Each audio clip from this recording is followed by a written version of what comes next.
এটা সৰু গাঁৱত ৰহিম নামৰ এজন সৎ ল'ৰা থাকিছিল।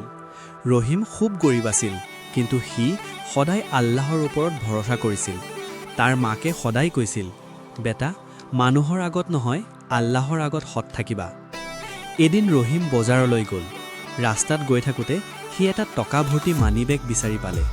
মানিবেগটোত বহুত টকা আছিল। ৰহিমে ভাবিলে, এই টকাৰে মই মোৰ মাকৰ বাবে ভাল কাপোৰ কিনিব পাৰোঁ, কিন্তু এইটো মোৰ নহয়। তাৰ মাকৰ কথা মনত পৰিল, হাৰাম বস্তু কেতিয়াও নলবি। ৰহিমে মানিবেগটো লৈ বজাৰত ঘোষণা কৰিলে, এই মানিবেগ কাৰোবাৰ হেৰাইছে নেকি? এজন বুঢ়া মানুহ আহি ক'লে, বেটা, এইটো মোৰ, মই বহুত চিন্তিত আছিলোঁ। ৰহিমে মানিবেগটো তেওঁক দি দিলে। বুঢ়া মানুহজন খুব খুচি হ'ল আৰু ক'লে, তুমি খুব সৎ ল'ৰা, আল্লাহ তোমাক বৰকত দিব। সেইদিনা সন্ধিয়া ৰহিম ঘূৰি আহোঁতে সেই বুঢ়া মানুহজনেই তাৰ ঘৰলৈ আহিল।